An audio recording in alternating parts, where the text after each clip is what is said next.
All right, thank you. Welcome and good evening, everyone. Thank you for being here for our Go Solar TkPk event. It is very nice to see you all. And still pretty hot out there, but finally we have some slightly cooler temperatures after feeling like we're on the surface of the sun the last couple days. So thanks for bearing through the hot weather to get out of the house tonight. So my name is Doria Estrada. I'm the Sustainability Manager for the City of Takoma Park. And I have the pleasure of being your MC this evening and also a fill-in presenter. I'll get to that in a minute. So before we get started, I just wanted to maybe see from a show of hands in the auditorium here. I know we have a lot of folks online with us too. So who here is already a solar adopter but is here to learn more and kind of expand their knowledge? Okay, a couple hands, great. So who here is kind of a novice on the solar topic and is just looking to get the basic information? Okay, quite a few, great, awesome. And who's kind of somewhere in the middle where you're looking for some tangible like next steps on your solar journey? Also great, awesome.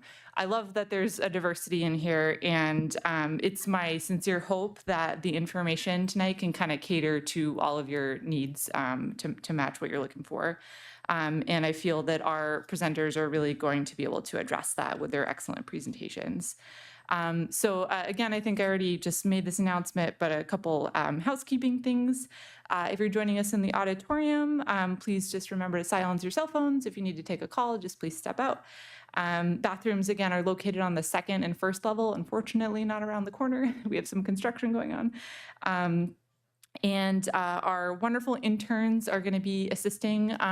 Joy is out there in the front, Emma's on the side, and they will also be directing you to the mics when it's Q&A. If you have mobility issues and can't get out of your seat but want to ask a question, they'll bring you to the mic, I think. I think that's my cell phone ringing, so I will silence that in just a moment. But yes, and welcome to those who are joining us online on the webinar. I appreciate you being here. So we will do our best to address everyone's questions. I've asked the presenters to leave a little space to address any questions that come up after they present, but there is a larger Q&A at the end of tonight's session. So if your question doesn't get to after the presentation, just hang on to it. We'll get back to you. And this webinar is being recorded and will be posted on the city's website after the Go Solar event is over on the Go Solar webpage. So now, without further ado, let's get started. Well, first, I'd like to welcome special guests, Mayor Searcy. Yes, hello. Thank you for being here. And do we have any council folks present? Not yet. They might be popping in. Yes. Okay. Thank you. Thanks for being here. And District 20 Delegate Lori Chokudian will also be joining us later this evening as well. All right, so this is our second year hosting Go Solar TkPk, and it's a joy that we have some excellent subject matter experts joining us. And what we're going to be doing is going through partner presentations, having a panel discussion tonight, and then having a Q&A, and then we'll try to end right on time so nobody is home too late. I have a short disclaimer, which is just that the city is hosting this event in an informational and educational capacity only. So this is not a sales pitch. However, we do have some private companies who have products and services that they will be speaking about. The information that they present is not an endorsement or recommendation by the city. So please use your own judgment and research before making any decisions on going forward. And I would just like to give a quick recap. So a few of us were out on a very interesting solar tour right before this event. This is our first time hosting something like this. We were at Kurt Lawson's and Jill Feasley's house on Tulip Avenue. If you were on the tour, maybe raise your hand. Yeah, great. Thanks for coming back on time too. Appreciate that. This was a really interesting case since their house is located in the Tacoma Historic District, and they were able to speak a little bit about the nuances of what the permitting for that involved, how the system has been producing, a little bit about the affordability. If that sounds interesting to you, but you didn't get to go, please come talk to me after and say, Dory, I'd love for you to host this again because I would love to organize it again. I just need to know if there's interest. But hopefully the folks on the tour learned something new. The purpose of this is really so you can talk to one of your neighbors and really just get their perspective on what it took to go solar. And I just want to thank Kurt and Jill again for hosting everyone at their house. So solar energy has a really important role in reducing greenhouse gas emissions and mitigating climate change. And here at the city, we have a really proactive approach in adopting solar at our municipal building since 2011. But it's going to take a groundswell of shifting to renewables if we're going to reach our climate goals. So we're focusing tonight on solar for residential since our building sector is one of our top emitting sectors in the city, and there's a lot of decision-making power that lies in the hands of homeowners and renters who control their energy bills. Of course, if you're here from a commercial entity, we're happy you're here though as well. And so we hope tonight's information is going to be useful and timely and help you better understand the actionable steps that you can take as part of your clean energy transition journey. Just to share a couple statistics about where we're at with solar adoption in Takoma Park. We're a real leader in the solar energy movement as of 2024, and that's the most recent data I have because I am sure that these numbers have ticked up a little bit. We have over 380 homes that have rooftop solar. This is a 162% increase since 2020, which is a big deal. That also represents about 11.2% of the single family homes in the city, which I know doesn't sound like much, but that's much higher than the national average. And we also have 16 commercial buildings that have solar array and over 160 subscribers to community solar, which is something I'd love to see increase because of the equitable access to solar. And we'll dive into that a little bit later. And the city itself is also trying to walk the walk and talk the talk when it comes to solar. So last year, we were really thrilled to receive a successful notice of award from MEA's Public Facilities Solar Grant, which is $125,000. That is allowing us to install a solar rooftop system on top of this lovely new library. Unlike the old system that is currently on the building, which is part of a PPA, which will remain, the city will own these new panels and will be able to benefit directly from the RECs, which is a big deal for us. This system is expected to produce around 99,000 kilowatt hours of energy per year, which is equivalent to about 32.7 metric tons of CO2 annually. So just to give you some perspective about that number, that's about 75 barrels of oil consumed or over 36,000 pounds of coal burned. So, it's going to meet about, at the new library, about a little over 70% of the energy used. Yeah. Yes. Not for the whole building, but yes, good question. I could go on, but I don't want to take up too much time. Okay, do we have another question? Could you just go back 2 slides? There was something in the lower right-hand corner about, one more, please. Oops. Go one more. Yes. Yeah, could you explain the 66 new registrations, please? Yes. So those are folks that have registered with the Switch Together program. Again, this is data from last year. I'm sure that has ticked up. So we have the representative from the Switch Together program here with us tonight. He is over here. That is Sukrit. So yes, that is folks who have registered, and that doesn't necessarily mean they're 100% going to move forward with a rooftop solar, but the fact that they've registered in the program is really just taking the first step, which is a big deal. All right, great engagement already. I love it. Katie, do you want more time? It is totally fine. We can wait. Yeah, no problem. So we're gonna have just a slight change in the agenda. Katie Cox from MEA is here with us to talk about their solar program. We're waiting on our colleague who's stuck in traffic. So I am gonna jump to our second presentation. So if you'll bear with me just a moment, we will come back to their wonderful slides. Okay. And the other slight change in the agenda is that our lovely partner, Larissa from Montgomery County DP, is having a health a delay tonight, so is not able to join us. However, I'm still going to present some of the information from their slides about Montgomery Energy Connection presented at this event last year. Got their thumbs up on that. This is still really relevant information that I'd love for you all to hear. So it's a bit more of me talking, but apologies about that. All right. So Montgomery Energy Connection is Montgomery County government and community partners jointly launched network to provide consumer education about the benefits of energy efficiency, various programs, and opportunities for assistance. Pretty straightforward webpage is montgomeryenergyconnection.org. Has anyone been to this website before? Oh, all right. Well, I'm glad we are discussing this. This is a wonderful website. I will show you a few screenshots in just a few slides. There is an excellent tool called My Energy Toolkit. We're kind of starting with this information because of a few reasons.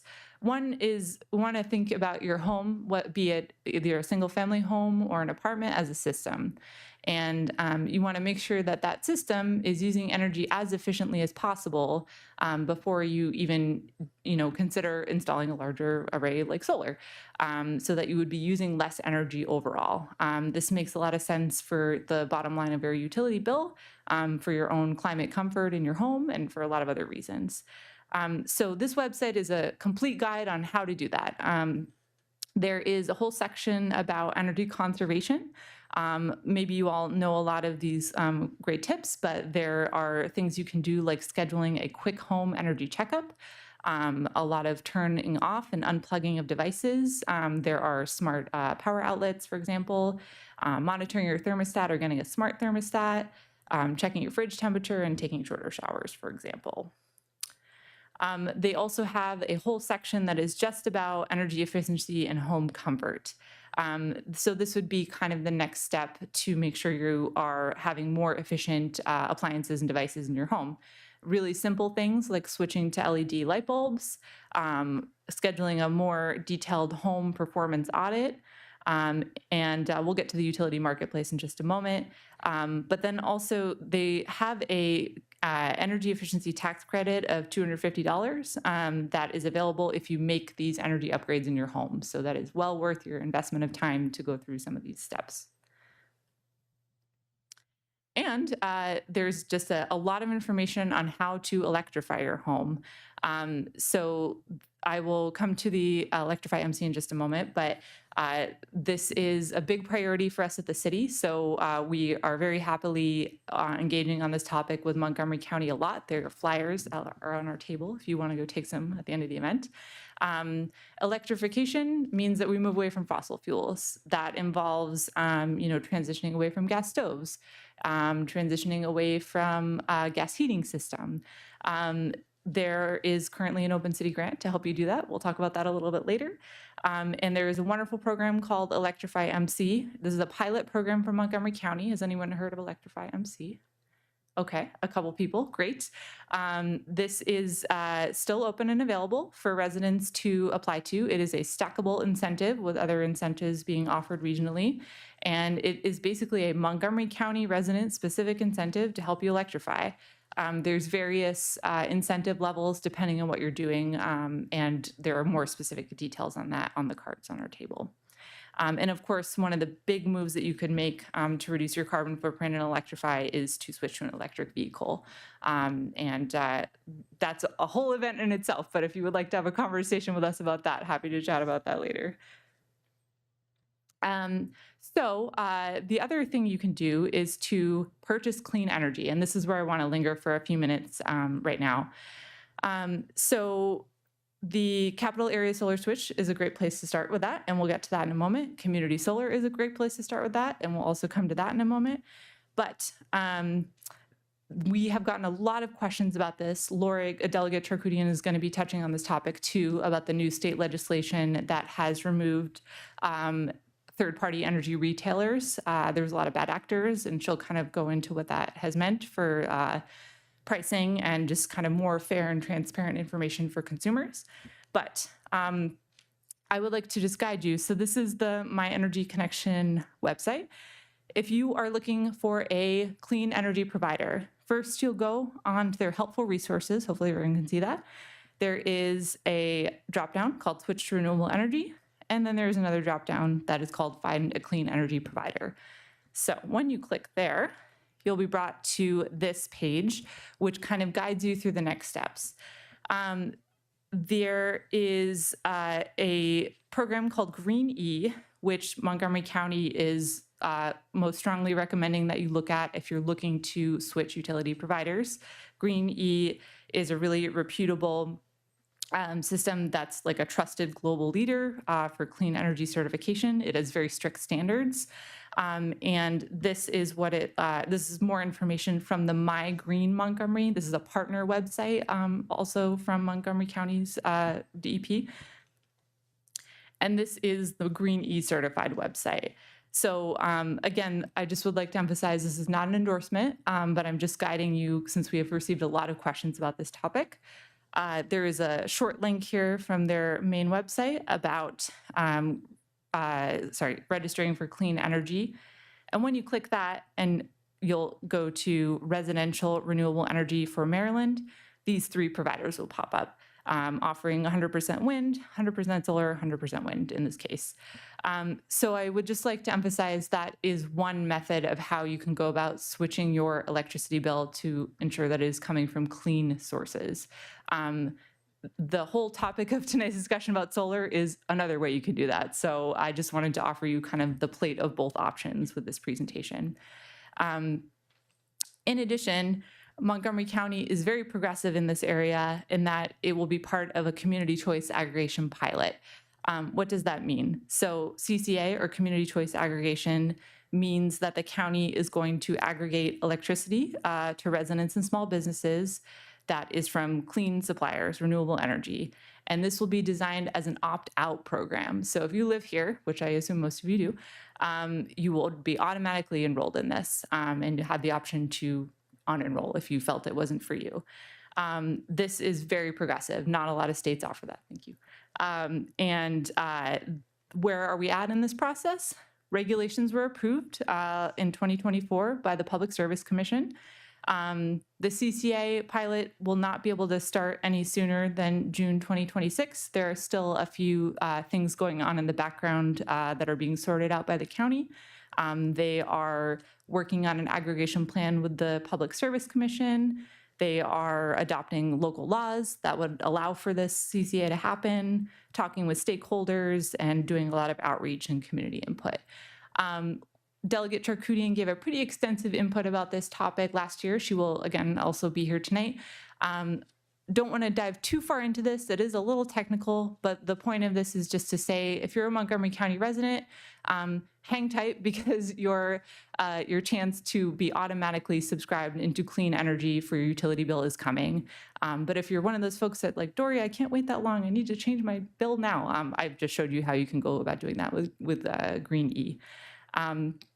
So I'm going to pause there. There is a plethora of information on Montgomery Energy Connection's website. So please, please, please, if you do one thing after you leave tonight, in addition to going to the websites of our wonderful partners, go to this website and just check out the resources for yourselves. I think it'll be very well worth your time.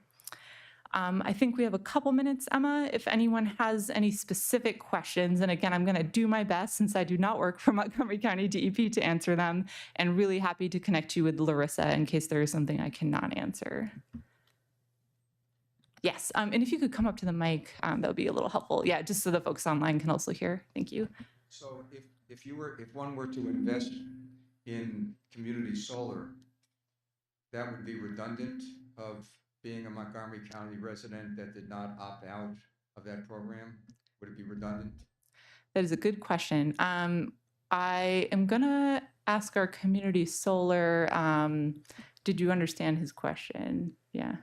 But I don't know what the other option is. It's like a third-party supplier. Yeah, I think we don't have enough information about the CCA supplier and what that would mean for your utility bill right now to answer that question. I would say it's certainly not redundant now until you are opted in, so it's definitely still worth your time.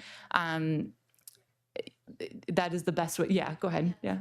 Could you, I'm sorry, could you use the mic? And sorry, this is Natalia Franco, who is giving the presentation about community solar from Neighborhood Sun. So with the third-party suppliers, community solar is compatible. So you can have both, because with community solar, you're not changing your supply arrangement with Petco.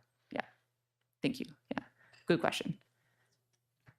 Any other questions about Greenie certified Montgomery Energy Connection? Yes. I have a question, or maybe an issue. I had a number of energy efficiency upgrades last year, and I have not been able to get any responses from the county in terms of how to get their $250 rebate. Oh, the tax Can you grant. help me with that? Yes, let's talk after. I'll connect you with someone in their office. If you've made those upgrades and have all the receipts and proof of having done that, that should be something you're eligible for. Yep. All right.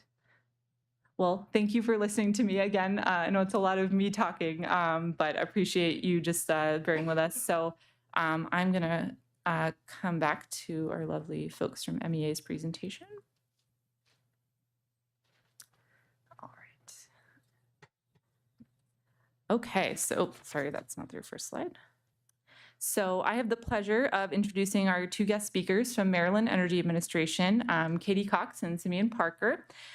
So Catherine, or Katie Cox, is the residential solar program manager with a proven track record of driving solar adoption at the homeowner level through strategic program design, operational efficiency, and exceptional customer experience. And Simeon Parker is an energy specialist with Clean Energy and Resilience team at Maryland Energy Administration, where he works on commercial solar grant program, the Solar Energy Equity Program, the Community Solar Grant Program, and the Maryland Solar Access Program, which they'll be discussing tonight. Prior to joining MEA, he has experience working with utility scale energy storage for Lightshift Energy and the American Council on Renewable Energy. I'm very glad to have you both join us tonight, and I'll give you the floor.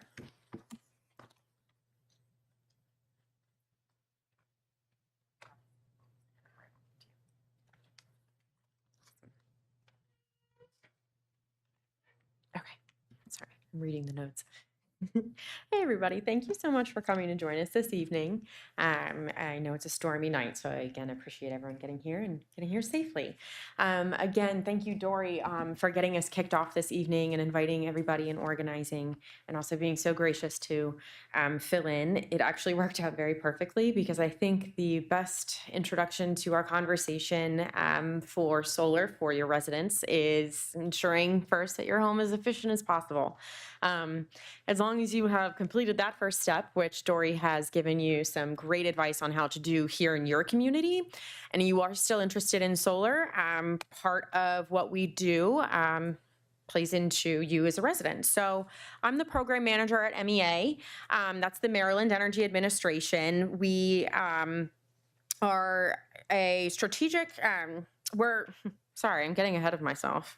So we offer clean energy grants and rebates for clean energy technologies that are installed. I mostly work in the residential sector, but we offer a lot of programs through commercial, nonprofit, governmental, and varying degrees of different programs. So currently we have about $200 million annually in grants and rebates offered to Maryland residents, communities, and nonprofit organizations. This number fluctuates year over year. year, but that is about a general number that we are offering to our residents. So, to introduce the Maryland Solar Access Program, I wanted to touch briefly a little bit on the history of how it came to be. Many people that have paid attention to our programs are probably familiar with the Residential Clean Energy Rebate Program. It existed for about 10 years throughout different program offerings. And we did realize as a state and as an agency that we needed to evolve this program to make it more effective for our residents. So with the passage of the Brighter Tomorrow Act of 2024, it was a landmark piece of legislation. It established many new incentives for solar energy in the state. Part of that was enacting the Maryland Solar Access Program. It's more of a grant program. It is really targeted towards Maryland residences, and it opens up the eligibility aspects. So just to recap where we are in the program currently, Maryland MEA runs on a government fiscal year. So we're closing out our current year right now, and we'll be reopening this program. We'll be reopening it for FY26 as soon as possible, and we'll run it through the next fiscal year, and it is in legislation to run through the fiscal year after that. Anything part of the program can change if it is passed in legislation. So I did just want to touch on that there are parts of the law that obviously can be amended with each legislative session as we go on. So I wanted to touch on who can participate in the program. So this is really where we start to get to the bread and butter aspects of the actual program. This is in statute, but it's targeted towards low to moderate income residents. The statute defines it as 150% of the median average annual household income. It's a lot of words in that statement. It takes a lot of working with stakeholders to understand what that means. And what MEA came to is what a lot of other agencies came to. And with the support of other agencies, we were able to come up with a chart using DHCD's information. One moment. That's right there. And these are, it's based on household income size. So what that does, the 150% of that is broken down to in a chart.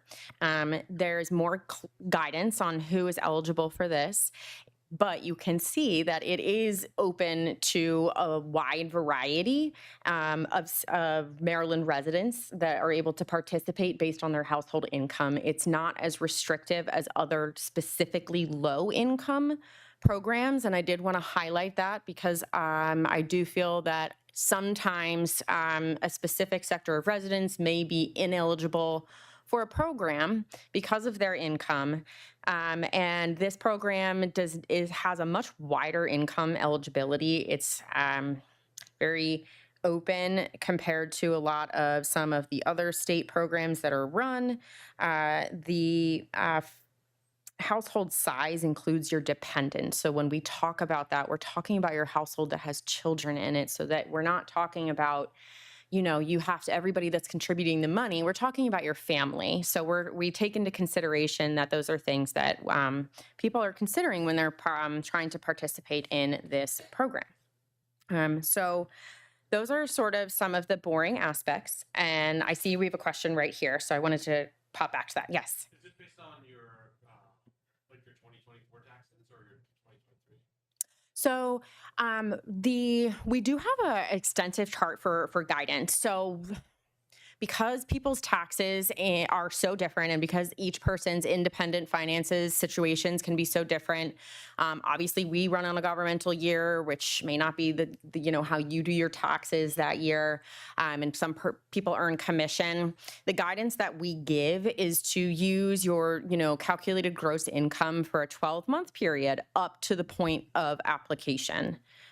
And so again, because retirement can also affect that, it's just the best way we can address that without being as like super stringent. So we say the 12 months prior to the application, look at your portfolio of your income and use that to attest to the program. It's self-attestation. There's no required documentation provided. So that is another ease of the program requirements. You don't have to prove your income, but MEA does reserve the right to require that supporting documentation if we needed to in the future.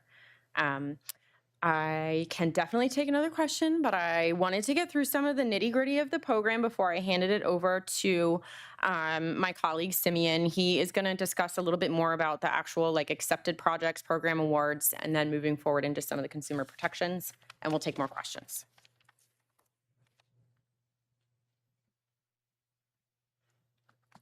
Good evening, everyone. I'm Simeon.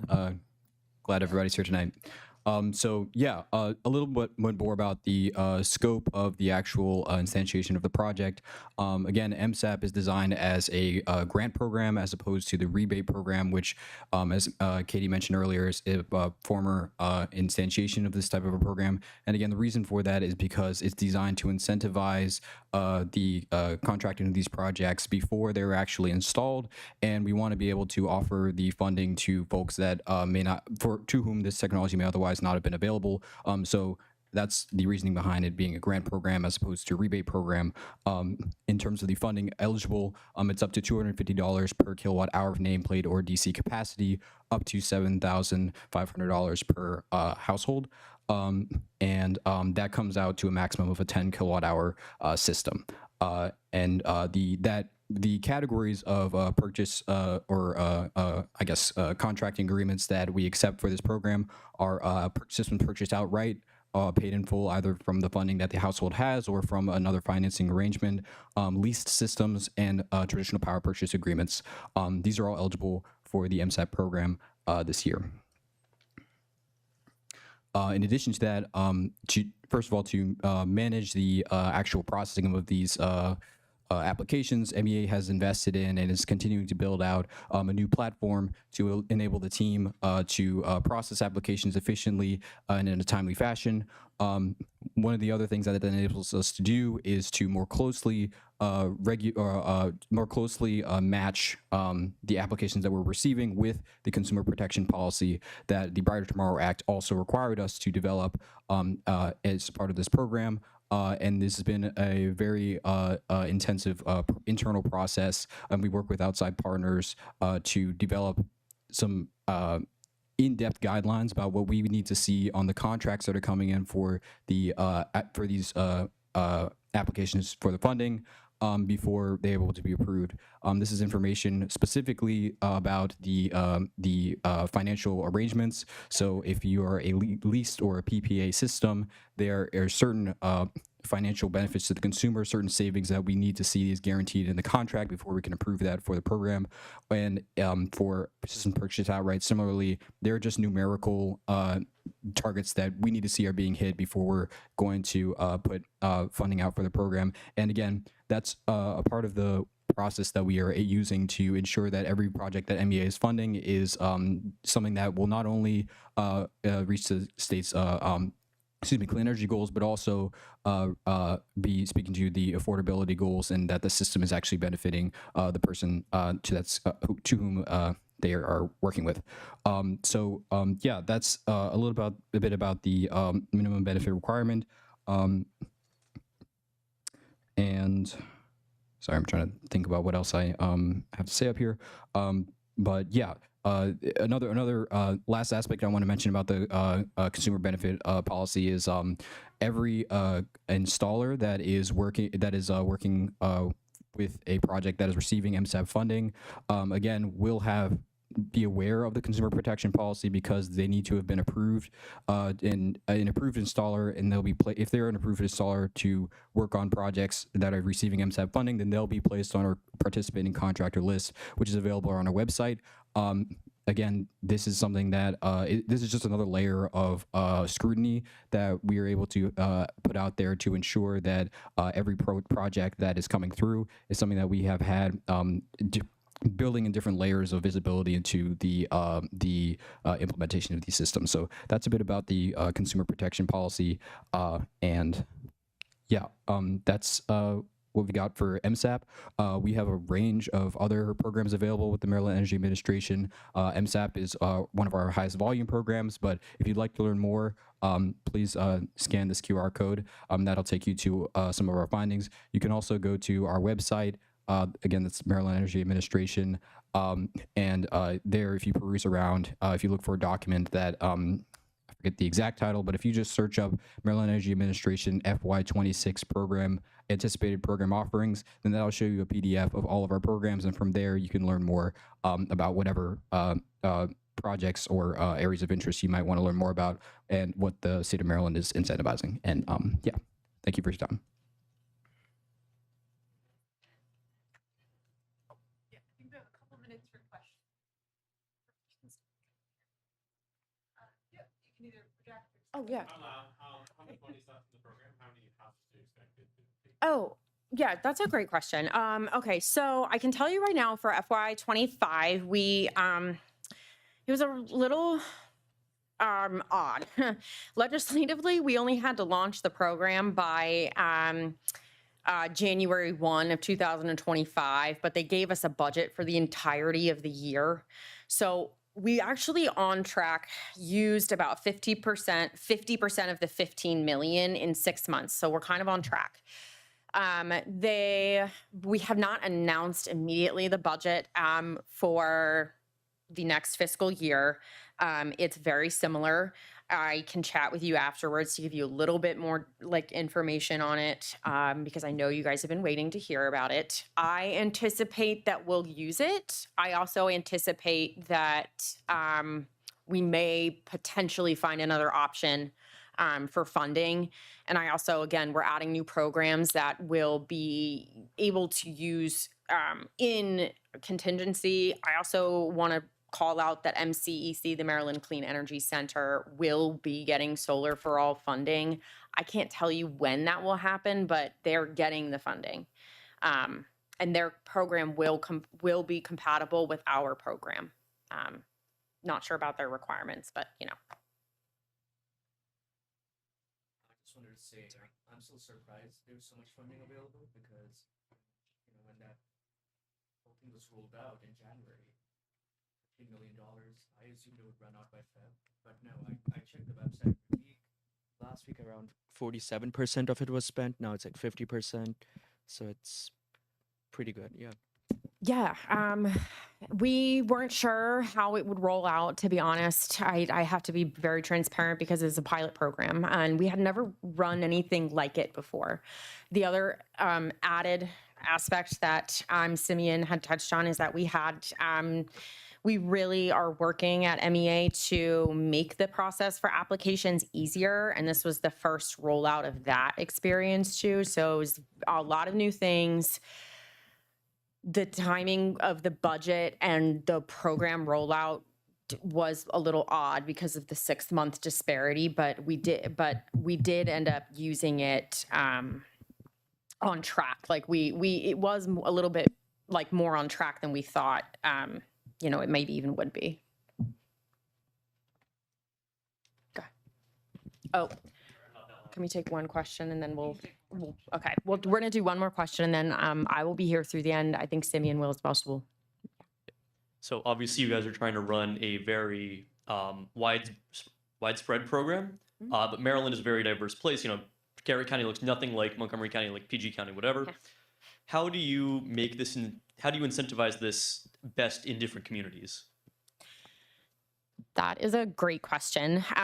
It is something that came up in the discussion of the actual execution of the bill. Prior to the passage of the Brighter Tomorrow Act, there was a solar task force. MEA hosted this task force, but we were not in charge of it by any means. We were just the facilitator of putting the people in the room. The stakeholders within that task force were extremely varying and various, and that's how we came up with the award based on capacity versus a flat rebate. I can absolutely expand on this more. I just want to be cognizant of other people's time, so we are going to wrap, and I have more to talk about it with you, and I'll get you my card. Awesome. Thank you. Thank you both so much. Really appreciate that. And thanks for checking the mic. Yeah, just a reminder, if you're able to come up to the mic, that'd be great so the folks online can hear you. And I'm delighted. I don't know, this is 111 people online. That's wonderful. So please do not be shy, online people. We're monitoring the chat. So if you have questions, we will make sure they get answered. Yeah, so we'll move along to our next. Can everyone hear me? Yeah, okay. We'll move along to our next presentation. I just had a quick reminder here. There are agendas with some common terms. So if your head is spinning like REX and PPA and what does all of this mean? We do have a sheet with some definitions for you because there are an awful lot of acronyms in the solar space, just so you are aware of that. I wanted to acknowledge that our council member Cindy DeBella has joined us. Hi, Cindy. Thank you for being here.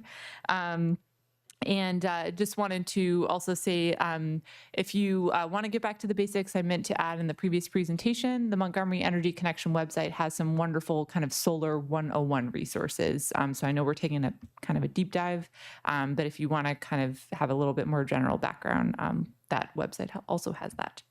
But now it's my pleasure to introduce a friend of the sustainability department here who we've bumped into a number of times this year already in various collaborative events. So Sukhrit Mishra plays a pivotal role in advancing solar initiatives across the Mid-Atlantic in his role with Solar United Neighbors, or SUN. His passion for sustainability fuels his dedication to, educating and communities about solar energy and empowering residents to make greener choices.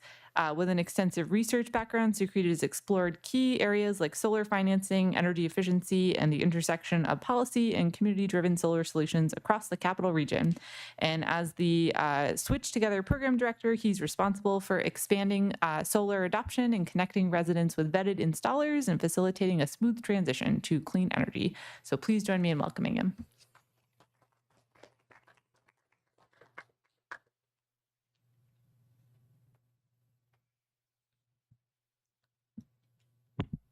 All right. Thank you for the introduction, Dory. And can everyone hear me okay? Perfect. Okay. Right on cue. Before I get into the presentation, just a couple of questions for you all. How many folks know about SUN, or Solar United Neighbors? A few hands, okay. How many folks know about our program Switch Together, or have received a flyer or a direct mailer? Excellent, okay, not bad. Okay, that gives me some context. I'll just echo some of the stuff that Dory said. My name is Sukhrit Mishra. I'm based in DC, and I'm the DC and Switch Together program director for the Capital Region. Now that includes Northern Virginia as well as Montgomery County and other parts of Maryland. My background's in chemical engineering and sustainability management, so our team covers all aspects of solar. It's a dense arena. My goal in this presentation is to keep it as simple as possible. And if folks are unable to join the program, at least you all can walk away feeling a bit more informed or educated on residential solar. And just a quick shout out to all our partners across the region. We have been doing Switch Together for almost 2 years now. We launched it back in the summer of 2023. We could not have done it without all these fantastic partners. And yeah, we keep growing and expanding the program. For starters, Solar United Neighbors, also known as SUN, we are a 501c3 national nonprofit. Our mission is triple faceted. The first part is helping people go solar, whether it's in the co-ops, Switch Together, or on your own, doesn't matter.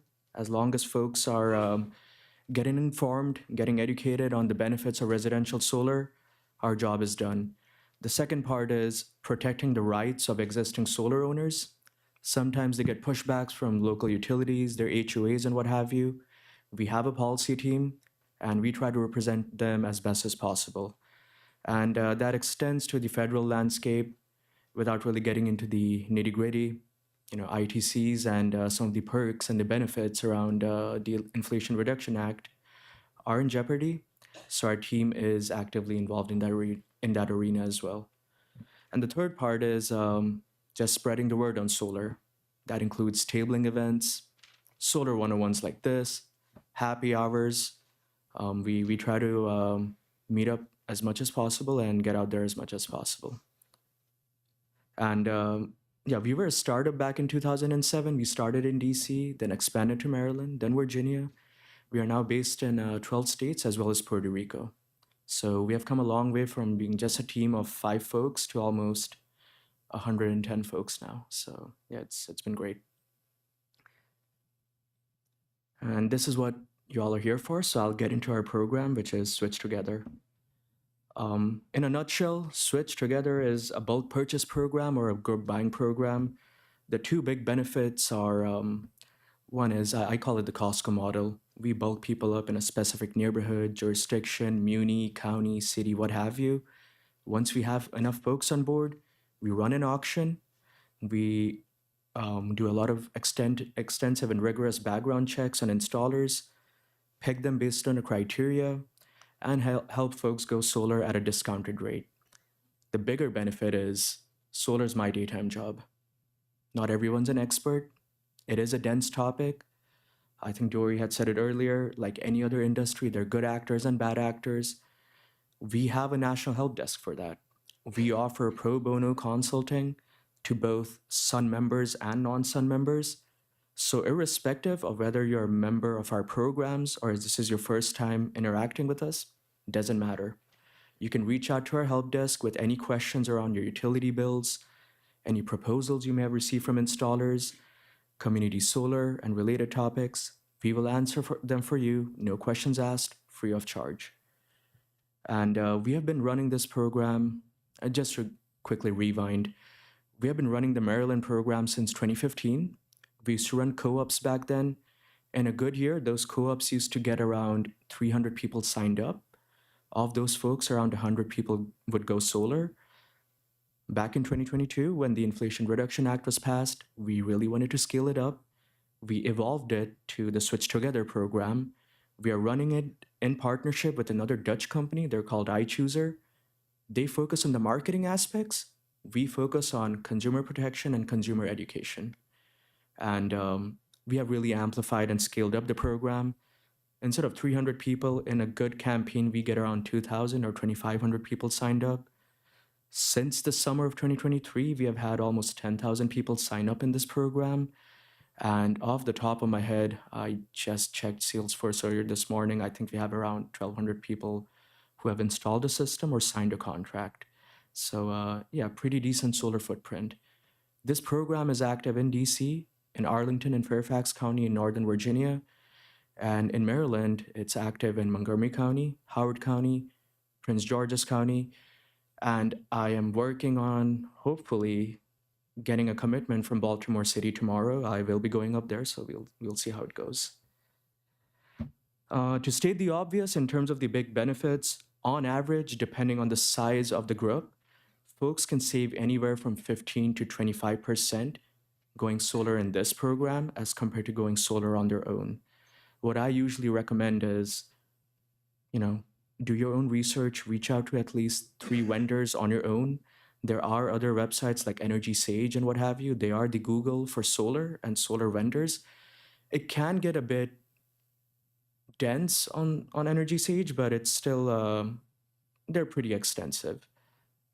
And if you have any questions about those installers and what have you, you can reach out to us, but our prices are more competitive. And the other big thing is these installers are vetted. Specifically in Maryland, we have been working with 2 installers for almost a decade. One of them is the bigger one. They're known as SEW or Solar Energy World. They've been fantastic. I mean, I'm not saying this from my perspective, but that's the reception I get from folks who are in our program. They make my life easy. And yeah, they have been cracking on. The other one is Lumina Solar. They're also pretty solid. So you will be in good hands with both these installers. And like I said, customer service across all stages. Before the campaign, during the campaign, if you run into any maintenance issues, reach out to us. We will facilitate those discussions. And these installers are, offering extensive warranty packages, so you're in good hands. And the registration process is usually broken down into 4 segments. The first part is signing up on the website. You may have received a direct mailer or a flyer recently. Go on the QR code, or you can just sign up on, I will share a sign-in link or sign-up link at the end of this presentation. Once you fill out all your information, once we know what you're looking for, you'll be asked to pay a safety deposit or a security deposit. That is 100% refundable. It's $150. You're then assigned an installer, and then you can get on with the process. We ask for that deposit because, like I said, these are big campaigns. We want to assign good leads to the installers, not someone who is being unresponsive. And that basically filters out a lot of the serious candidates versus the not so serious. Once you make your decision and you sign the contract, the installer will work with you on getting you PTO'd and interconnected and getting you connected to the grid and, tuning into those solar savings. Just a quick survey of the numbers so far, just breaking it down. I won't go into the details, but like I said before, we run 2 cycles a year, once the spring campaign, once the fall campaign. Spring campaigns are usually the bigger one. This year is unique because a lot of folks, given all the chatter at the Hill about the ITCs and the tax credits, we highly recommend going solar this year. We don't know what's going to happen, and that's why we are expecting a big jump. And I always hear from folks who say, yeah, solar is great, but it's going to get cheaper next year or the year after. Fine, but nothing's guaranteed after this year. I'm not trying to be salesy or scare you, but that is just the reality right now. So yeah, we have had almost 1,200 signed contracts or installations. The spring campaign, we are still working on the installations, so they should be completed by the end of the year. In terms of Takoma Park itself, Switch Together has been here. Before that, we had co-ops running, so we have a pretty solid record over here in terms of the installations we have done. To state the obvious, Maryland, in terms of the states out there, has one of the largest or highest escalator rates from the utilities. If you want to get ahead of the curve and avoid that uncertainty, solar is your best option. And something that MEA's team said earlier, with the Brighter Act that was implemented last year, you have a grant. It's capped at $7,500 or $750 per kilowatt. That's really really economically viable. Significantly reduces your payback period. I can give you some foresight in terms of the 3 regions I'm working on. DC's got the best SREC market. Maryland's got this grant, and I wouldn't take it for granted. No pun intended. And the last thing is the ITCs. They're capped at 30%. If you have a large enough federal tax liability, I would seriously consider redeeming it. In terms of the financing options, the most obvious one is the upfront cash option. There are also loans offered either within the program through Montgomery County Green Bank or the installers themselves. We do not actively promote leases and PPAs, but if that's something you're considering, you can chat with the installer and they'll walk you through the process. We also have a financing page. I'm not going to get too wonky. I won't go into the details, but it is right there. You're also welcome to chat with me after the presentation, and I can share that with you. All right, I think I just have a minute, so I'm going to speed through this, but these are just some example numbers. I'll just look at the one on the left. That's an example of a small system, 4 kilowatts. The average price in Maryland at the market rate is around $2.75 a watt. You multiply that by 4 kilowatts, that's your upfront cost. You apply the ITCs, that's a deduction of $3,300. SRECs, that's a completely different arena. I won't get into the weeds. It can get confusing. It's a production incentive. It's known as solar renewable energy credits. I call it the solar stock market, and look it up on our website. That's also pretty robust. And the benefits of solar are that system, once it's installed, it's up on your roof for 25 years, up to 30 years. Once you pay it back in Maryland, which is anywhere from 6 to 8 years, you're making money out of it. So this chart is also available on our website. If you want a copy, just drop me an email. I'll send it after this.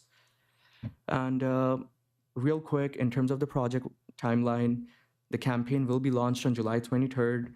We are aiming to complete or if you want to get the system installed by the end of the year for the ITCs, sign your contract by September 30th, and you should be in line for those ITCs.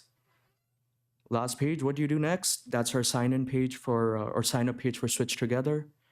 I'm going to stop there. If you have any questions, that's our help desk, mdteam@solarunitedneighbors.org.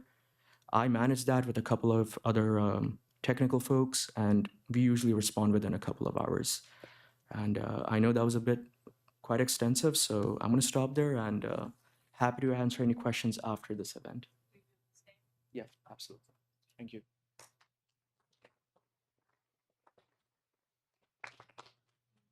Thank you so much, Sukri. I think we're going to, in the interest of time, keep moving, but please hold them. We will have an extensive Q&A at the end. Thank you. Yeah, I hope you all took note of what he just said there, which is that this is stackable with the MSAP that was just presented to you, stackable with the MSAP. So saving 15 to 25%, having a grant from the state, the time is now. So hopefully you'll got that. And I just wanted to just make a note here. We did invite our partners from both green banks from Montgomery County and the state green bank. Both were unavailable this evening, but we're going to be making sure that their materials are up on the city's Go Solar website for financing options as well. So thank you.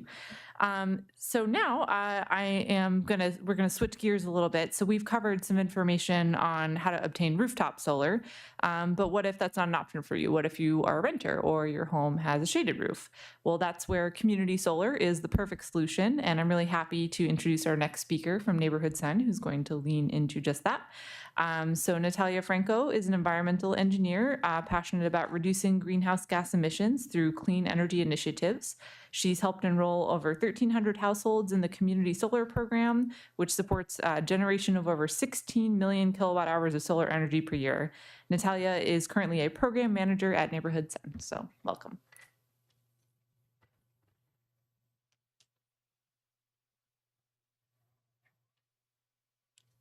Hi, everyone. Thank you, Dory, for inviting Neighborhood Sun today to tell you guys about it. Has anyone heard about community solar before? And Neighborhood Sun specifically? Okay, good. Okay, so community solar was originally passed, was a bill passed in 2016. It basically allows residents to sell energy back to their utility. So in this case, it would be PEPCO, right? Everyone here, it's PEPCO. So usually that is done by people who have panels on their own roof, right? So you can sell any excess of energy that those panels are generating, you can sell it back to PEPCO, and then PEPCO pays you for that energy with credits on your bill. So in this case, it's the same concept, but you don't have to have the panels on your roof. So it makes it available to more people, like Dory was saying, like renters or those who live in condos, or if your roof is too shaded and you can't get panels on your roof, or if you don't want to, because I've talked to people that they think they're too ugly. So if you don't like panels and you don't want to get panels, you can instead subscribe to a local solar farm. The solar farm generates that energy for you. It should generate like 90% of your energy. And that energy goes to PEPCO under your name, and then you get credits on your bill for that energy every month. And because you are subscribing for free to the solar farm, you pay for those credits back to the solar farm with a discount. Going back to the program, in 2023, the program became permanent, and they also approved consolidated billing, which is a huge game changer for this program. I'll dig more into that a little bit later. So right now, Neighborhood Sun specifically, we have solar farms connected to all these utilities in Maryland and other states as well. So if you are with PepCo, or if you have a family member or friend that is on the BG&E utility area, or Delmarva, or Potomac Edison, they can also go to our website and look for a solar farm on their specific utility. So like I was saying, community solar, you get a share of a local solar farm that generates that energy for you. When you subscribe, we reach out to your utility to get your historical energy usage, and they tell us how much energy you used in the last year. Based on that amount of energy, we assign you a share or a percentage of the solar farm generation that we expect is going to generate like 90% of your energy usage in a year. Net metering is that I already explained, so it's when you're selling that energy back to the utility. So after the solar farm starts generating energy on your behalf, that energy goes to PepCo under your name. PepCo pays you for that energy every month with credits on your bill, and this is how they show up on your PepCo bill. So you will see on the square, it says minus $100.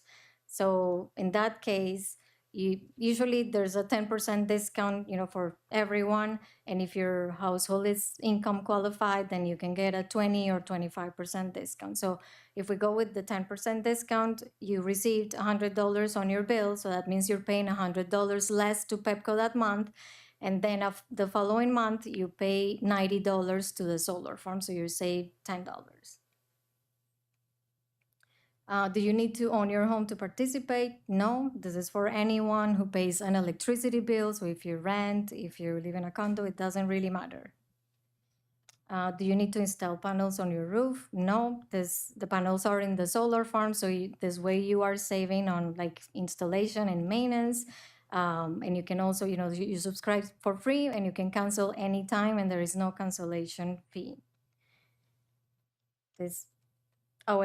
Something important is like if you do subscribe and then if for any reason you need to move to a different utility area and we don't have a solar farm for you, you can just cancel your subscription. We need a 2-month notice because that's how long it takes for the utilities to process the cancellation.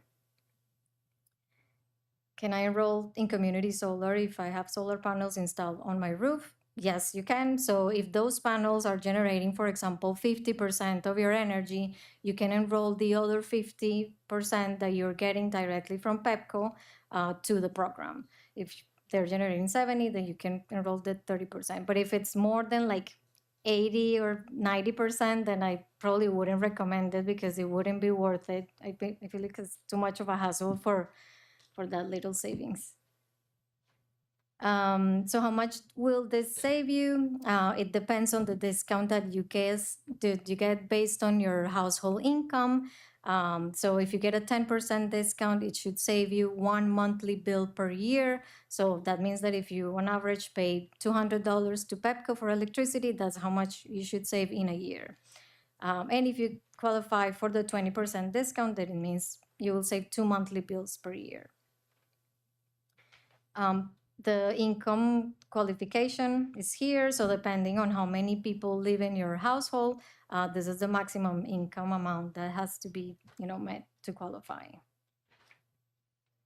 And as a clarification, PepCo is paying you for the energy that is generated by the solar farm, but the solar farm is the one that is giving you that discount on the credits. That's because there's a lot of confusion and sometimes people think that the discount is coming from the utility, but it's not coming from the utility. It's coming from the solar farm owners. Consolidated billing, like I was saying before, it's a game changer, and it's supposed to be implemented by January 1st of 2026. So that means that all the utilities are forced to include everything on their bill. So they have to include the credits and the discount directly on your bill. And it's just going to make it a lot easier for everyone. But until then, so you will receive 2 separate, bills. So you will still receive your PepCo bill with the credits that you're getting from the solar farm. And then a month later, you receive an invoice from the solar farm or from Neighborhood Sun for those credits, applying the discount that you qualify for. So for example, if you get a Pepco bill for $100 and you get credits for minus 90, that means you're paying Pepco that month $10, which is the difference. And then a month later, you get an invoice from Neighborhood Sun for $90 and you get a 10% discount, so you pay 81. And that means that for that month of electricity, you paid $10 to Pepco and you paid 81 to the solar farm, so you paid a total of 91 instead of 100, which was the original bill. Will you continue to receive a bill? Yes, I explained that. So why do I need to add a payment method during the subscription process? That's because you are going to get credits on your bill before you actually pay for them. So it is a requirement to add a payment method on file, but you will pay for your credits a month after you get them on your bill. So what is Neighborhood Sun? We are a subscriber organization based in Silver Spring. We are intermediaries between the residents, the utilities, and the solar farm owners. So we don't own the solar farms. We're just helping, making things easier for everyone. We are paid by the solar farm owners because we get that question all the time. Yeah, so this is what I was explaining. We also hear a lot that this is too good to be true. Why isn't everyone subscribed already? And I think the reason is because, utilities are not really pushing for this program that much, unfortunately. So it depends on the subscriber organizations to do this job. And it's usually a lot of word of mouth. So if you tell your friends or neighbors, once you start getting those credits and you see that it works, that's when people start understanding that it is legit. Because unfortunately, we don't trust utilities that much, so it's kind of hard to get people to try it. But once they do, they realize that it is a legit program. So what is the goal of the program? It's to, obviously increase solar energy generation in the state, because normally only 20% of the residents can actually have panels on the roof. So we have to look for different ways for people to support solar energy generation, even if they can't do it with their own, roof. So this is just expanding that, and it's also helping residents save some money on their utility bill, which we know right now it's getting a little out of hand. So this comes really helpful. As I already said. So if you're interested in subscribing or learning more, you can use this link, neighborhoodsun.solar/Takoma Park, or you can scan the QR code. The process will just make sure you have your Pepco bill handy, because you'll need to add your account number, your service number, your address. You need to add your a payment method on file, and then you just need to agree to the terms and sign. And right now we have these two solar farm options. So both of them are generating energy, which is great because that's not very common right now. Most of the solar farms are under construction. So if you want to subscribe, I suggest that you do it soon. The Panorama Solar Farm has been generating energy for over 5 years. They both offer a 10% discount. And Kansas Avenue actually has space for income qualified residents, so it also offers that 20% if you qualify. And that's it. If my contact information is here. I'm gonna leave some business cards also at the table, so if you have some questions or if you need anything, just let me know.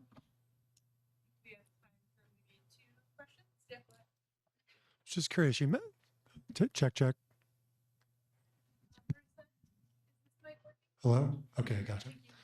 You mentioned the utilities and, I'm wondering, have there been difficulties getting them to pay with their credits on time and to be good partners in this process, or has it been more smooth sailing? I think usually they are good at paying, the credits on time, but there have been a few delays on the credits, but if they don't apply it on a specific month, they will apply it on the next one for both months. But I guess, it's we're human, so we can all make mistakes. So, but I do wish they were more efficient at like also like connecting the projects to their grid, because there has been a lot of delays in that, in that specific, Okay, thanks. sure.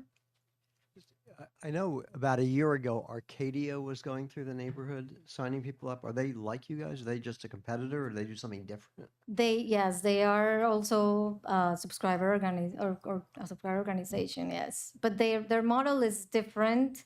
I believe they pay for your Pepco bill, so Yeah, you don't have to deal with the two invoices. Yeah, we did, for what it's worth, I mean, I don't know if it's better or worse, or if the numbers are the same, but we get one bill from them, so we don't get anything from Pepco now. Right. Yeah.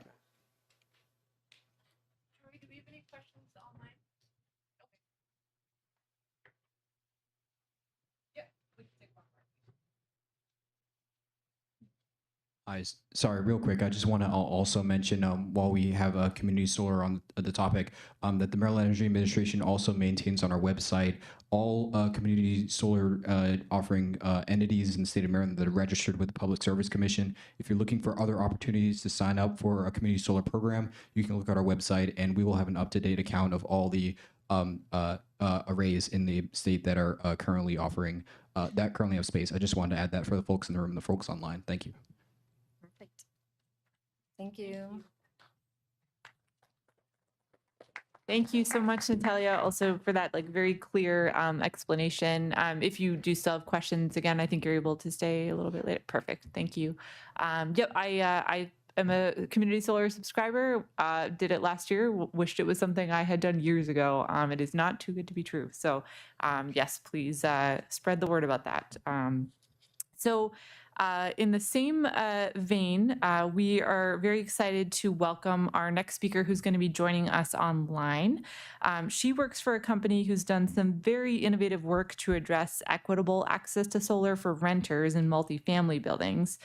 So for those attending tonight who live in multifamily buildings, I think you'll find her presentation about their soul share technology to be very interesting. So Aliyah Bagwadi is the U.S. Director of Strategic Partnerships at Illum, which is a company making it possible for apartment dwellers to benefit from solar energy with their soul share technology. Her work has led her around the country, touching communities that otherwise wouldn't know the benefits of solar energy, and she's forged partnerships across real estate, finance, government, utilities, and nonprofits, leading regulatory approvals in 5 states and securing participation in over $500 million in federal climate funding. Please join me in welcoming her. Thanks for being online, Aliyah. And I believe you should have the floor and ability to switch your slides, but let me know if that's not possible.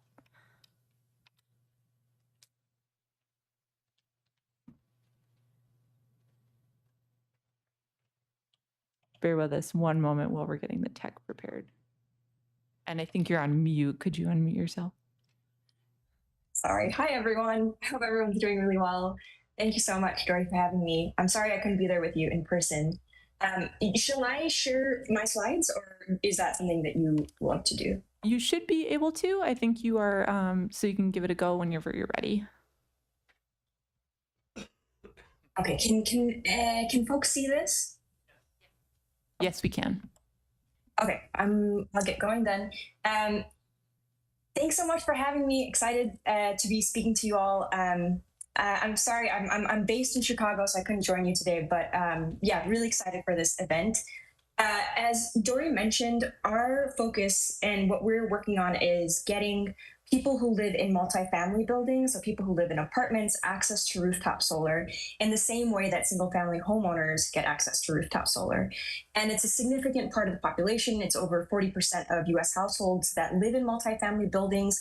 And very often, not always, but very often, there's a higher percentage of people who are lower income living in multifamily buildings. So it's a demographic that we really need to be serving. They could really benefit from the financial savings of solar.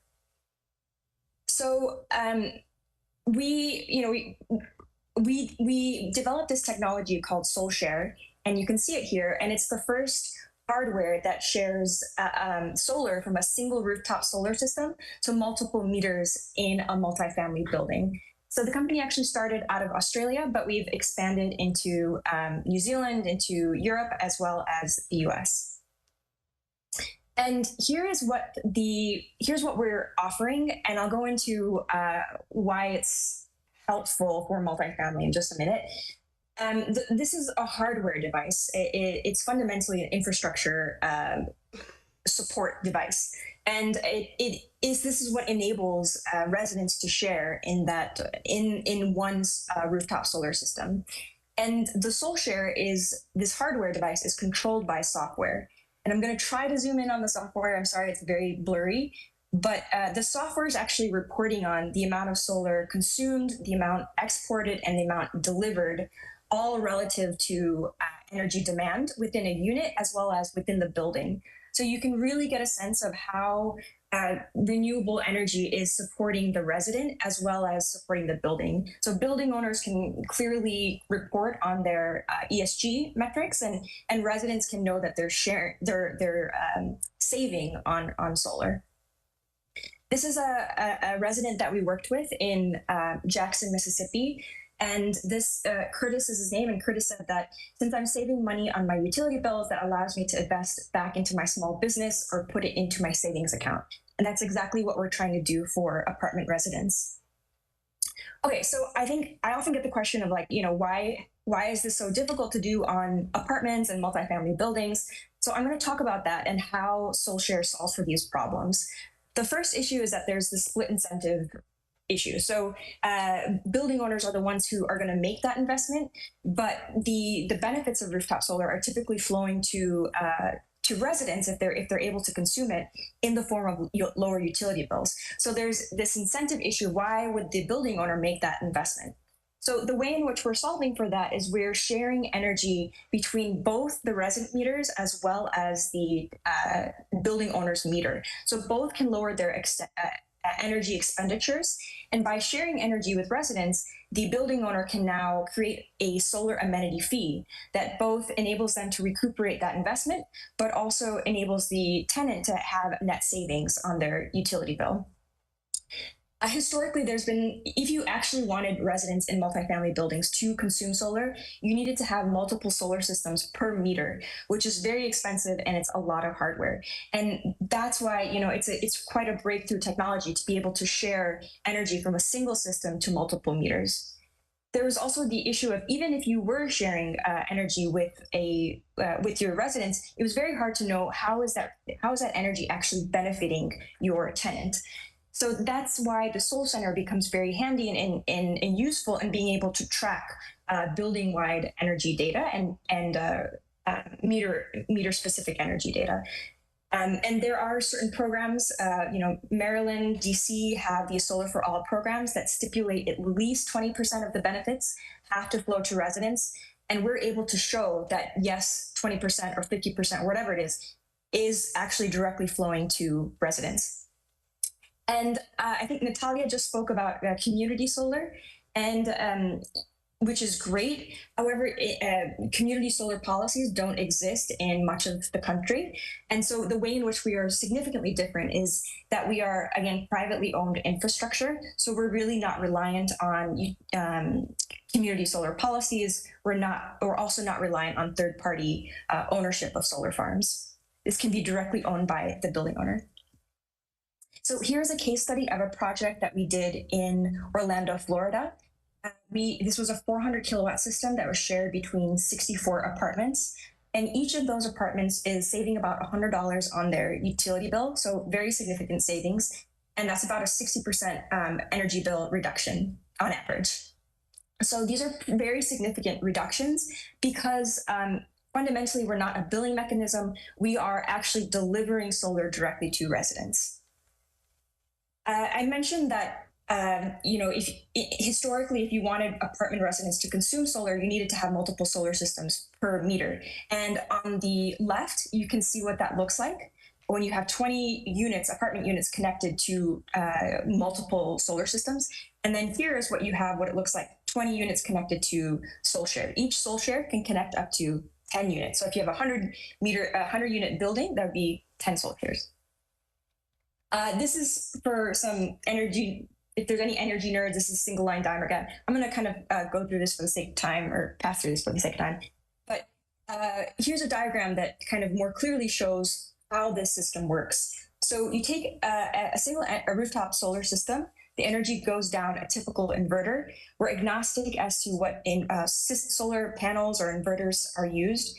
And then energy hits SolShare. And then SolShare is actually physically pushing those electrons to those meters for direct consumption. And this, the allocation of the solar can be tailored depending on the building's needs. So if the building owner wants to really max out the energy to their common owner, common meter, or their building owner's meter, they can do that and then send the excess energy to the residents, or vice versa, or send equal amounts of energy to every single meter. I'm just going to speak briefly about like the benefits to the different stakeholders. For tenants, they can clearly and significantly lower their utility bill. On average, we're lowering utility bills by about 40%. And they also get visibility into their energy usage and how the solar is lowering their energy bill. For the asset owner, if there's any multifamily building owners in the audience, there's many ways in which the building owner can benefit. They can directly see how this is improving their ESG scores. They're able to become more competitive within the market because they're able to provide lower utility bills for their residents. And then because they're now able to share this energy with residents, they can create these amenity fee, and which creates a new recurring form of revenue for the building owner. I'm going to pass by this. I don't think there's any utility folks in the audience.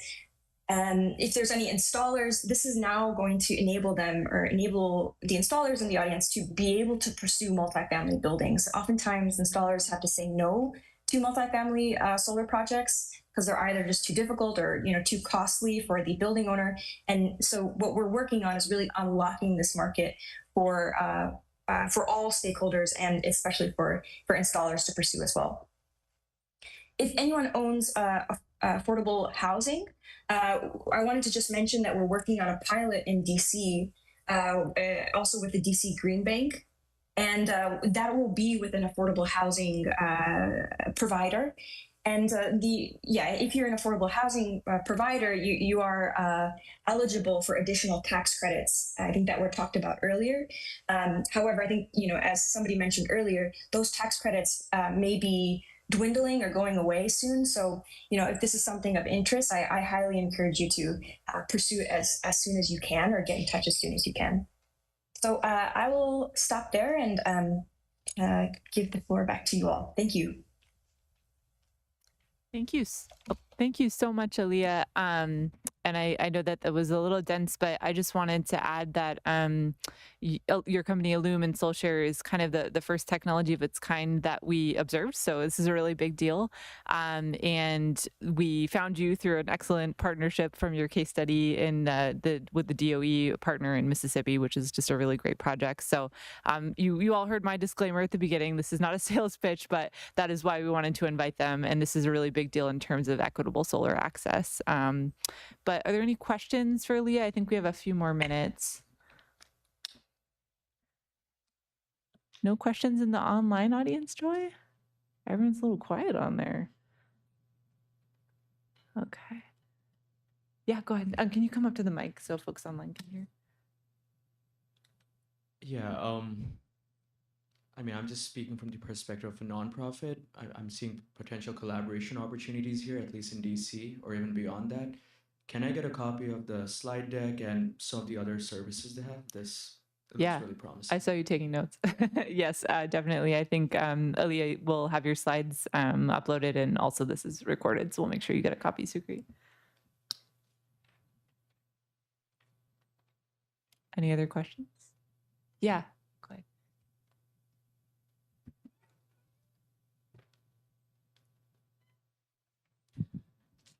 You did go kind of quickly, and that's appropriate, but just for the building owner, so there are some building-wide energy uses, and can they be hooked up so that the building owner gets a reduction on their energy use?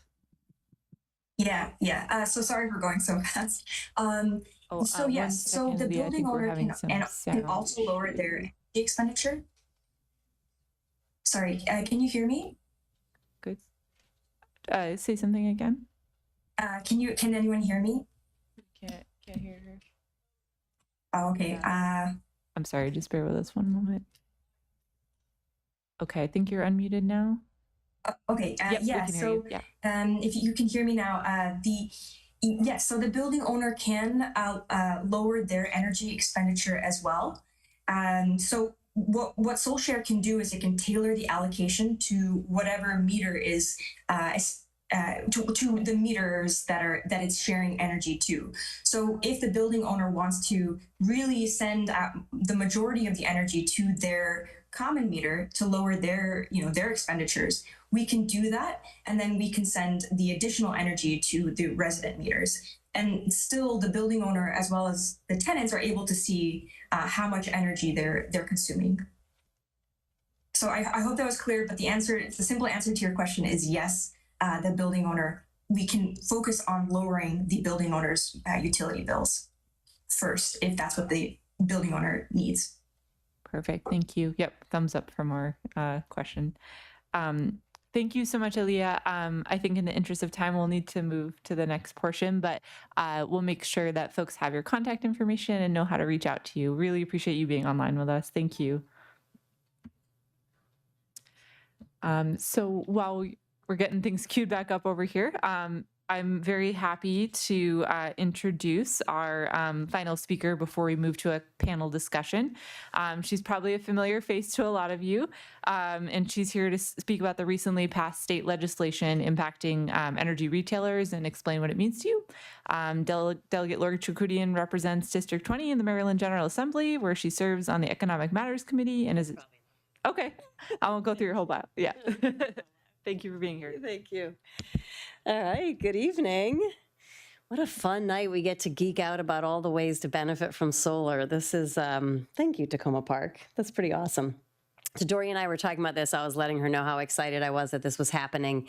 And one of the things that we expected was that there might be people here who have also been asking her and me and Cindy and others, what is it that's going on with the new law related to retail suppliers?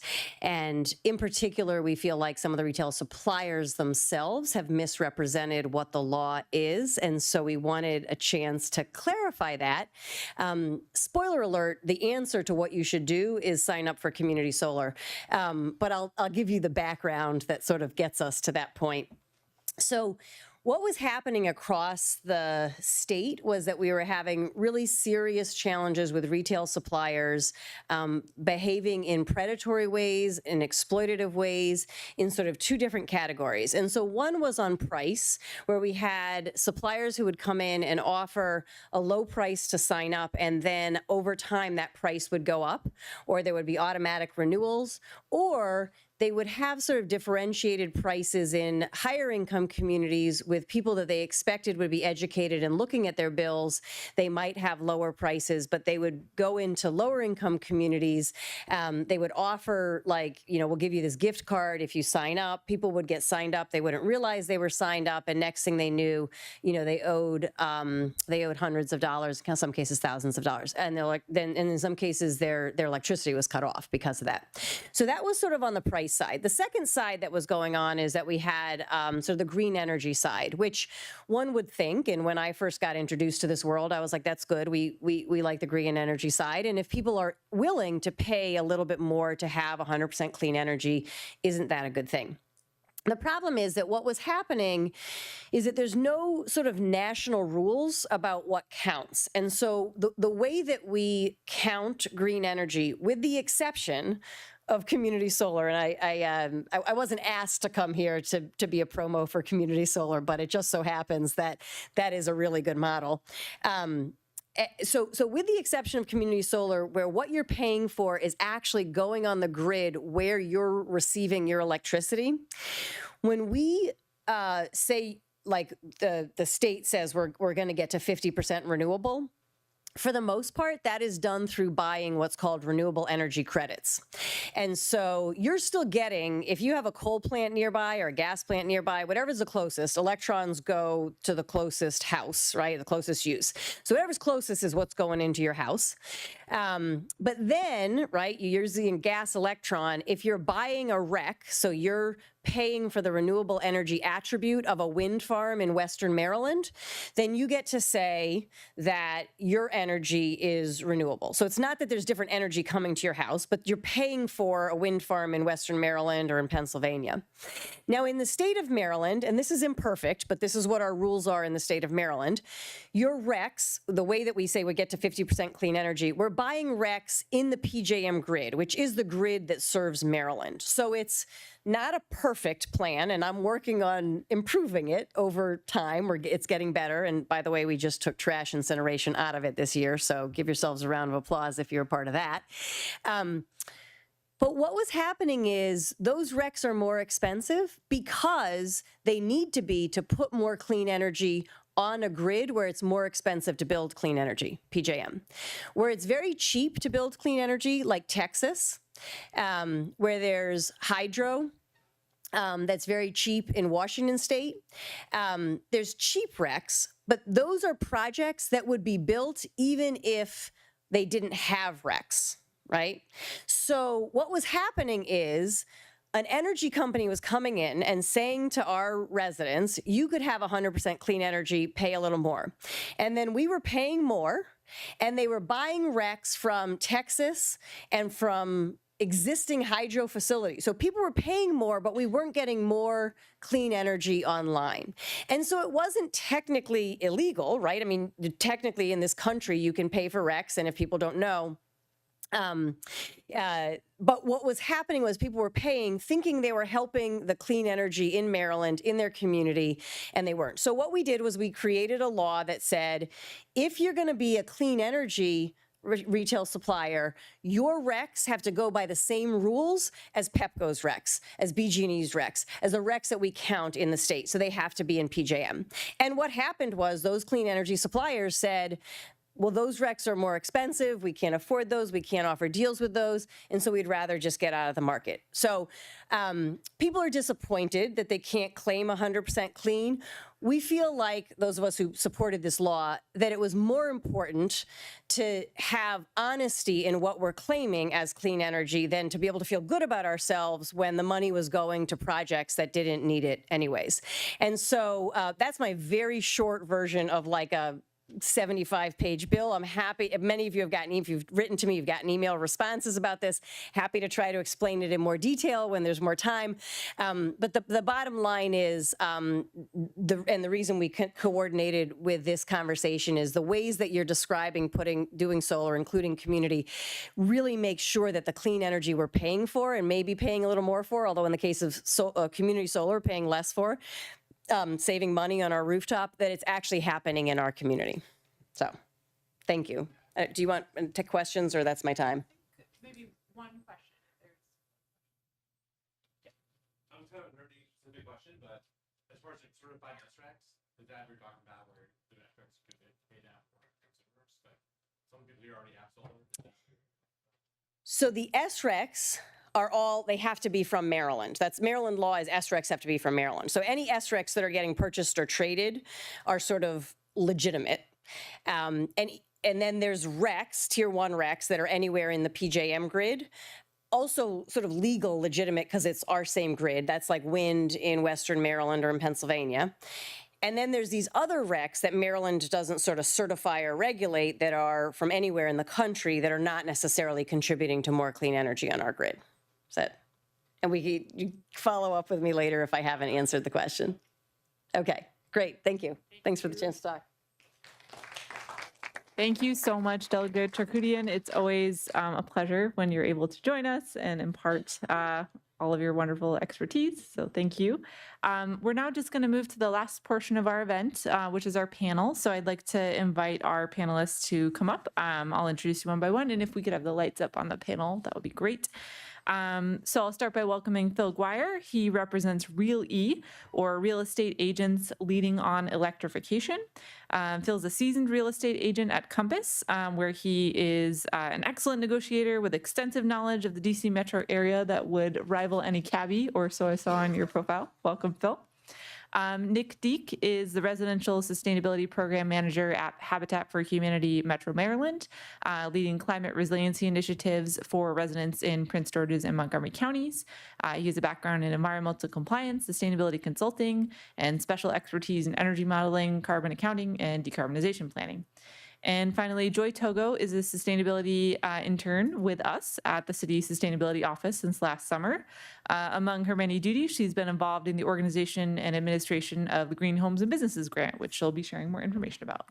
I have shared the slides again over there, if we could get that pulled back up on the screen. Bear with me one moment, folks. And thanks for hanging in there so long. I really appreciate you all. Okay. Oops, and I think we should be here. Okay.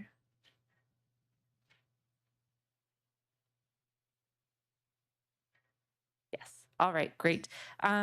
So, Phil, hello. Yes, you can hit the speaker button. Yes, you got it. The red light is on. So we'll start with you. Could you share a brief overview about the Real E program in about, a minute or so? Sure. So Real E was just a bunch of agents who realized that we have a really great opportunity to interface with consumers. And the more agents know about how to electrify, or the importance of electrification, or the importance of solar, the faster we can help all these localities get to our goals of the Paris climate or whatever. So we are trying to grow our ranks and teach a lot of agents how to talk about these issues with enough knowledge to be useful to the consumer. Wonderful, thank you. And this is a partner program with Electrify DC, is that correct? That is correct. Wonderful. And Nick, I'll jump to you next. Could you tell us a little bit about Habitat's climate resiliency programs? Sure. And you can leave your mics on. They shouldn't be feedback with each other. Yeah. So, if you're familiar with Habitat generally as an organization, you probably know that Habitat builds affordable housing for prospective homeowners experiencing low to moderate income. What you may not know is that in addition to this, Habitat also offers programs designed to make living conditions more comfortable for current homeowners, as well as healthy and affordable. And these are what we call our home preservation programs. And within our home preservation programs, we have our climate resiliency projects. And there's a brief overview of kind of the three programmatic buckets that fall into that area for us, and those are the projects that I oversee. So just to briefly go over these, all of which I think at various points throughout the night we've covered briefly, but weatherization, that really refers to any projects aimed at improving energy efficiency within homes. So think of things like HVAC system tune-ups or air sealing, things of that nature. Electrification projects, so switching, for example, from a gas stove to an induction cooktop, that could be one example of electrifying and transitioning away from fossil fuels. And then lastly, of course, what we're all here for tonight, our solar programs. So we have solar programs that enable homeowners in low to moderate income situations to have rooftop solar panels installed at their homes. And we're able to do this with funding from MEA, who we heard from earlier. So I'll just kind of briefly go over what some of the requirements are for eligibility in the solar program specifically. So one, for eligibility with Habitat, you have to be a resident within Montgomery or Prince George's County. So if you're in Takoma Park, of course, you check that box. You have to meet certain income threshold requirements that are based on area median income. And your home also must have already undergone certain qualifying energy efficiency and weatherization type measures. So if you live in a home that hasn't had those measures kind of implemented already, then you may not be eligible for solar. But that's a kind of brief overview of what we do generally across the full scope of our climate resiliency work, and particularly within the solar program.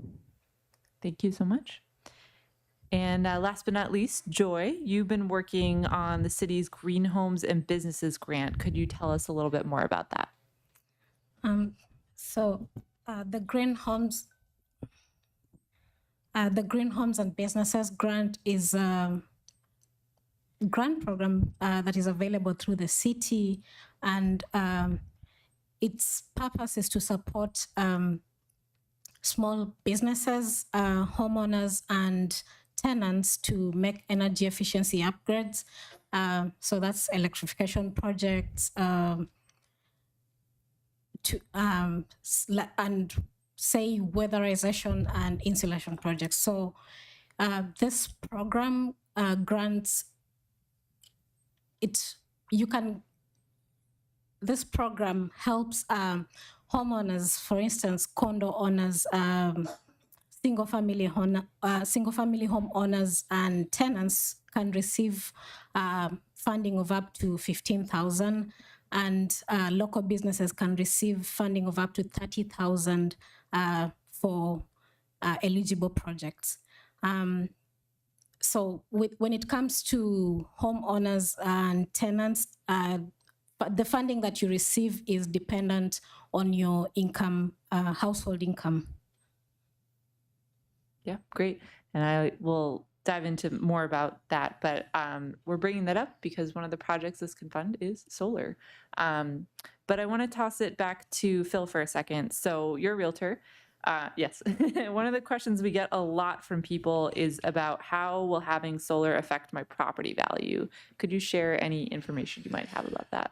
Yeah, I mean, there's unfortunately our local MLS, which is the source of most of our data, doesn't collect solar information. So we've got to sort of look more nationally, where Berkeley Labs has done a bunch of studying of this, and they have decided, looking at the data, that buyers sort of will look at paying about $4 per watt hour when they're, I don't think they're actually using some calculation, but this is sort of on average.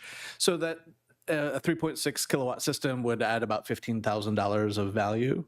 A second study that Zillow did fairly recently said that homes with solar sold for 4.1% more than the average house without it. Just thinking about it, that seems like quite a bit, but I think maybe when you look at someone who's gone to the trouble of adding solar, they're probably also taking really excellent care of their house. So I think those are sort of combined. But I think those are both very useful stats. Very interesting. Yeah, thanks. And Nick, just kind of tossing it back to you about some of the grant programs that you mentioned. Can you tell us a little bit more about the C grant, the Solar Equity Energy Equity Grant? Who qualifies, and would folks own their own system if they go through that grant program? Yes, so I can give an overview for that, and perhaps Emmy can fill in any gaps that I miss.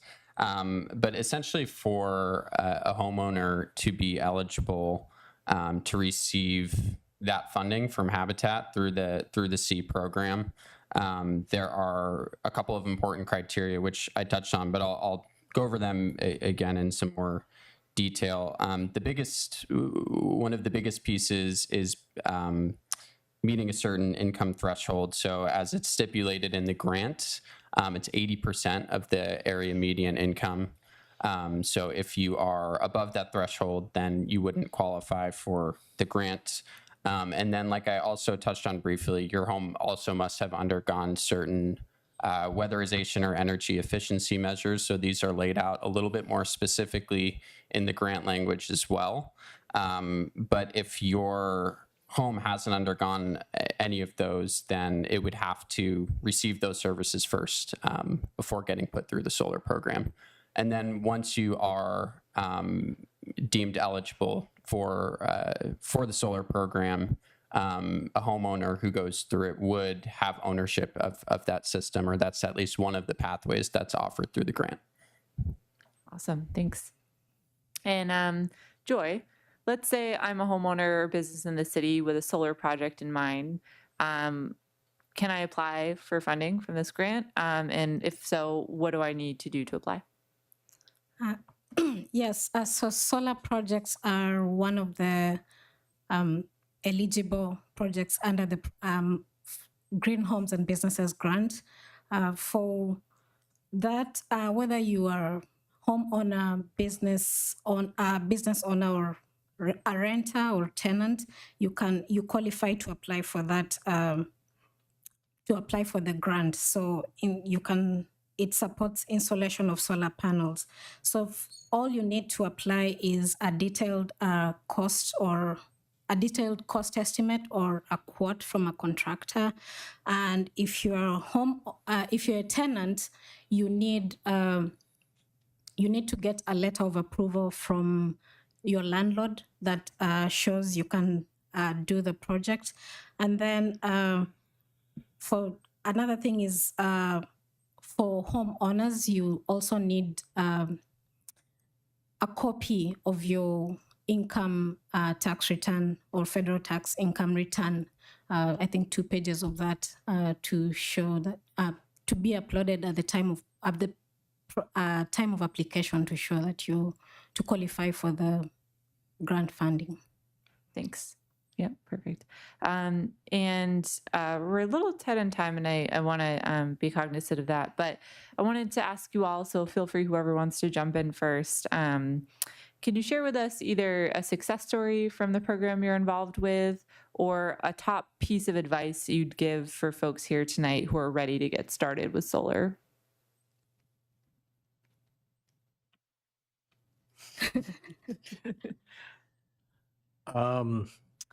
I've had a lot of successes, like with people. The one that surprised me, I know we're talking on solar, is the resistance to going induction, and that is one area where I've made a lot of headway. I'm shaped like someone who likes food, and I've been able to sort of drive home the point to all of my clients over the years, because I clearly like food and cook a lot. That induction is actually a far better source for cooking than gas, and so I've worked really successfully and had a ton of clients thank me over the years for that. So that's an easy one.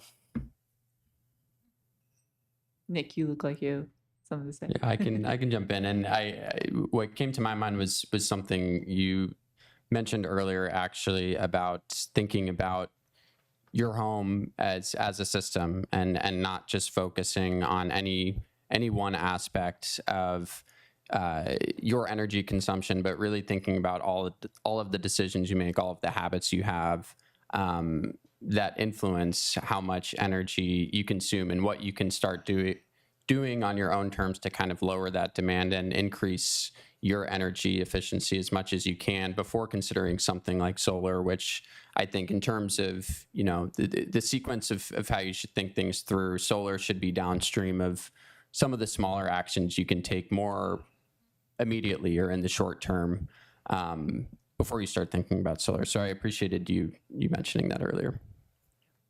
Very good point. Thank you for circling back on that. Joy, what's the top tip you'd give for people who are ready to get started? Top tip. I think I would say the first tip is to be curious, in my opinion. If you see what other people are doing, and do your own research, like Sukrit said, do your own research. There's a lot of information out there that you can leverage to make your own decisions. So I think my tip would be do your research first. Yeah, love it. Thank you. Yeah, on that note, I just wanted to add, don't be afraid to approach the partners. Please follow up on the resources. This is all here for you all. And Electrify DC, who's the partner of Phil's program, is actually hosting energy coaching sessions. Despite their name, they serve the whole DMV, and those are free electrification coaching. This is more than our tiny little office has capacity to provide. So please, please, please engage with some of those free resources our partners are offering. Thank you all so much. You do not need to get up because now we're just going to transition kind of into an overall Q&A. So we've covered a lot of topics. I'm so sorry. It seems like the laptop up here may have died. I don't know if you have a charger. It's not my laptop, but just want to open it up now. We've had a number of presentations. I believe most of our presenters and our panelists are all still in the room. Does anyone have any questions about what you've heard tonight? Yeah, if you can come up to the mic again, if it's a little inconvenient, we can help you out, but just projection would be great. Test. Hey, so I have a question for Joy. I recently found out about that grant program. How does that expand to battery backup to attach to a solar system for backing up the home? Like, is that kind of included with that grant? I think I would let Dory answer that question because we haven't. Batteries are not something we focused on the scope for this cycle. However, we have gotten a lot of feedback that there is strong interest, and we would entertain that in a future cycle of this grant, which would open in the next fiscal year. So keep your eyes open for that. Beautiful. Thank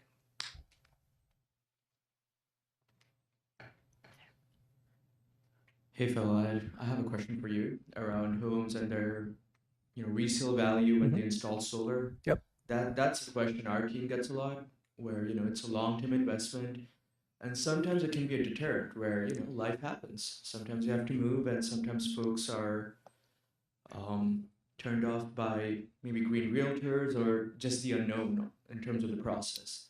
We use the same Zillow study when we do our own 101s, where in fact it accident rates or elevates your property value by around 4%. Are there any other secondary numbers, reports, or data sources you know? No, and actually, we actually have some other headwinds that I think are really unfortunate. Our local, the association that sort of oversees all of our local agents uses a solar addendum, which is more designed to scare the consumer about the negatives, and there are very few negatives. So we do have some headwinds there that we're working hard to try to get them to address. But I think in this region, we have a super well-educated population who quickly dials in on the value. It doesn't take a lot to educate them about what they're buying. The only agreements I have trouble with, and I personally have trouble with, are the purchase power agreements, because those, to me, I think do have liability for the future owner. They don't own the panels. They're basically leasing the space on the roof. Those are the only ones I think are legitimately hard to explain. The other ones I think people get very quickly.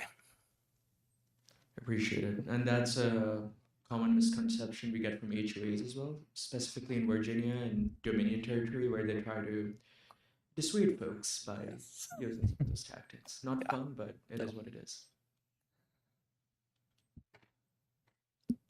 Other questions?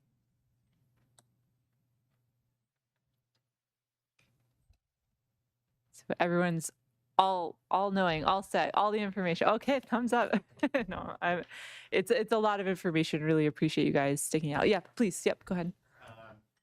So I think there are a lot of people here who had Green Choice, one of the providers that's getting out of the market. I was wondering, I already have I have community solar that provides some power.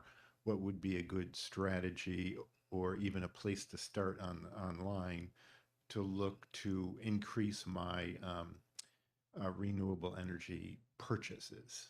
Mm-hmm. So you are a subscriber to Community Solar? I have that and Green Choice. So when Green Choice drops off, whatever clean energy I was getting from them, it goes away. Yep. So I think I tried to show a little bit earlier about the Green E-certified options, which would be your alternative for the makeup percentage that you might. Yeah, unfortunately, it seems like there's only about 3 residential options. But just again, knowing that the community choice aggregation is coming your way, which would be hopefully sometime next year. But Green E-certified would be, I think, a good option in the interim. Yeah, but it's great that you're already subscribed to Community Solar. other questions from our audience here? All right. Well, I am very happy if we all would like to have 5 minutes of their time back this evening. So I just wanted to conclude with just a couple remarks. First of all, a round of applause for all of our excellent presenters. Really, really appreciate you guys being here. It is very valuable information and just excellent overview that you all gave.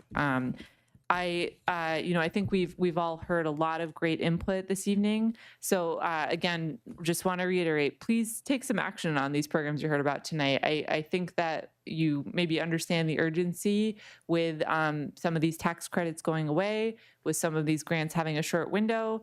The time to act on some of the solar is now. So please be sure to follow up on our Go Solar TkPk website.